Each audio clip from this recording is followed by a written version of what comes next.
When most people think of starting a new sport, they imagine doing it when they are young. But for me, it was at the age of 28 with tennis.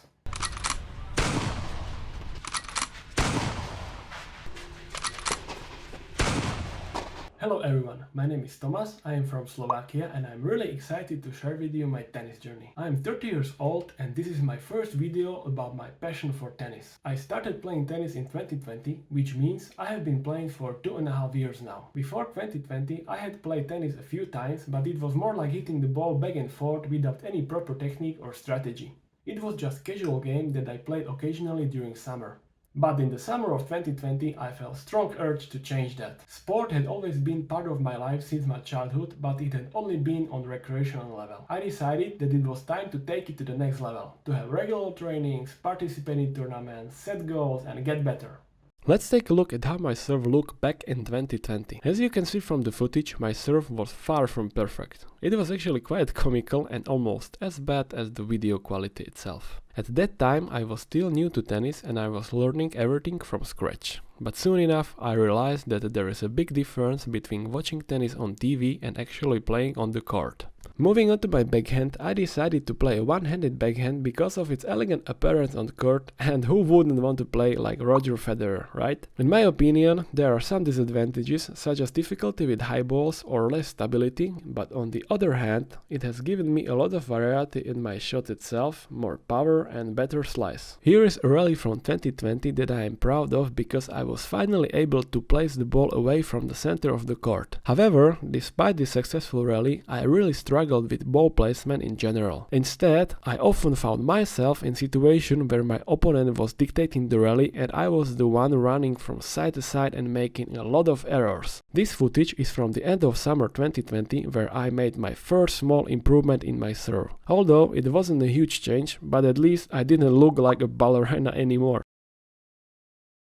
In 2021, I was determined to improve my tennis technique, so I scheduled training session with the coach from nearby tennis club. It felt like dream come true to have session with the trainer, and I really felt like pro player at least for a couple of minutes. During the sessions, I focused on improving my strokes, but it was tough. Changing bad habits in your technique is never easy, and I quickly realized that it wouldn't happen overnight. Despite feeling frustrated at times, it was also great motivation to keep working on my skills, and even though I play tennis recreationally, I approached the game with the same level of passion and determination as an almost professional player. I also turned to analyzing videos on the internet and found channels like Intuitive Tennis, My HQ Tennis and Tennis Brothers to be very helpful. So if you are looking to improve your game, I highly recommend checking out these channels.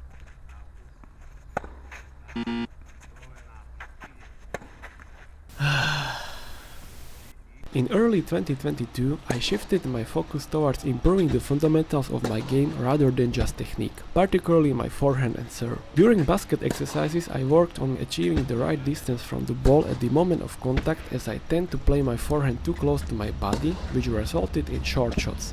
I also worked on improving my end strokes, as I struggled with adjusting my pace and spin when I was hitting a winner, and these strokes often resulting in hitting the ball wide.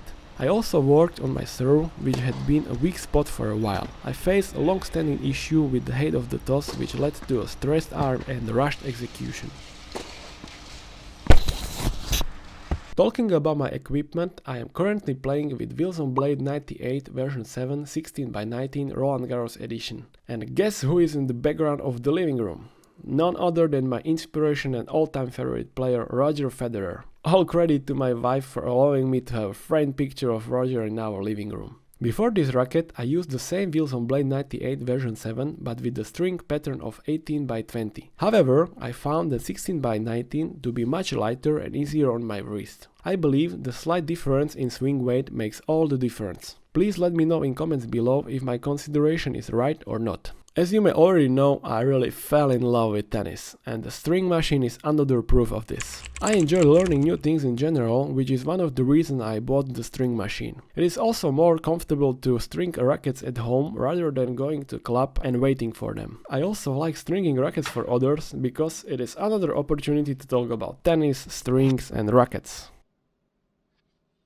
At the beginning of 2022, I began regularly training with one of my friends who is a really good player. Thanks to these sessions, I was able to stay in rallies longer and my game has improved. The key to my improvement, in my opinion, was fact that we were not playing points all the time. Instead, we focus on training cross forehand, cross backhand and a lot of other things. As for my game plan, from the start of my tennis journey in 2020, my goal has always been to play aggressively. Even though aggressive game often result in mistakes, I still enjoy this approach to the game and I want to continue playing in this way. I was really thrilled with the progress I had made during this period, and I was even more excited for the upcoming Summer League in 2022. It had taken a lot of effort to prepare for the season, including designing a new outfit inspired by Rafa Nadal attire from Indian Wells. Unfortunately, instead of playing an aggressive game, I played the exact opposite. My hands felt like stones, my legs were paralyzed, and there was no swing in my strokes at all. It was a huge disappointment for me. I realized that training is not everything and competitions are a completely different ballgame. However, after the initial disappointment, I accepted the fact that tennis is not a sprint but rather a marathon, and it takes time and effort to improve and succeed in this sport. I continued to work on my game and learned from my mistakes, knowing that with time and persistence I will achieve my goals.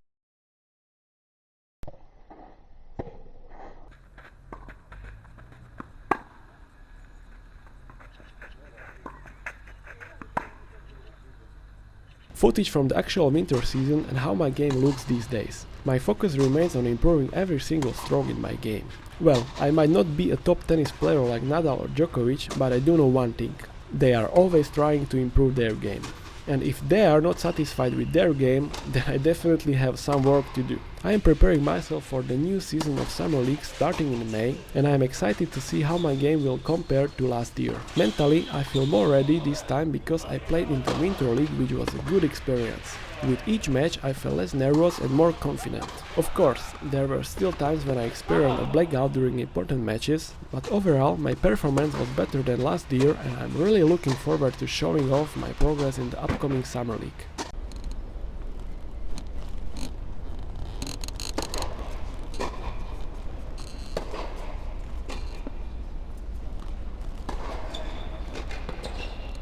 I am aware that I still make a lot of mistakes on the court, particularly with my footwork and ball recognition. Additionally, I struggle to transfer energy through the ball at the moment of contact, and my motion is often unstable and jerky.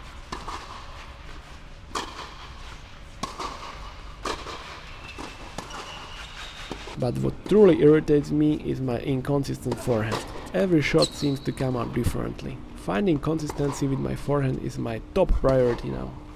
When it comes to my net game, I really admire players who can play good volleys and finish point at the net. I know that this is an area I need to work on the most. It is funny because I actually really enjoy playing at the net, but I don't find myself there very often because I don't feel very confident there. So, main goal this summer is to focus on improving my net game and incorporating it more into my overall strategy on the court. This is what my current training session look like. As I mentioned earlier, my main focus is on finding consistency with my forehand and transferring energy from my body to the ball. I am still working on hitting the ball further away from my body during contact. This has been a challenge, but improving in this area is really important for my game. I also go for runs time to time with the goal of improving my stamina and preparing myself for long matches so that I can maintain light and easy footwork throughout the entire game. Overall, I am really happy with the progress I am making and I am excited to see how it translates to my upcoming matches. As I continue to work on my backhand, I have found out that by focusing on puffing matches out and my body loose, I can generate more power and accuracy on my backhand shots. It is a small adjustment, but I have already seen some improvements in my consistency and overall performance on the court. I am also considering adding gym sessions to my schedule, not with the goal to gain big muscle mass, but mainly to improve my tennis performance. Now let me share with you how I've been training to improve my net game. My main focus has been on enhancing my technique and footwork so that I can reach the net more frequently. Although I still have some technical issues to work on, I am confident that with more time and practice I'll be able to improve my game at the net. Before we end, I want to mention that I really enjoyed creating this video.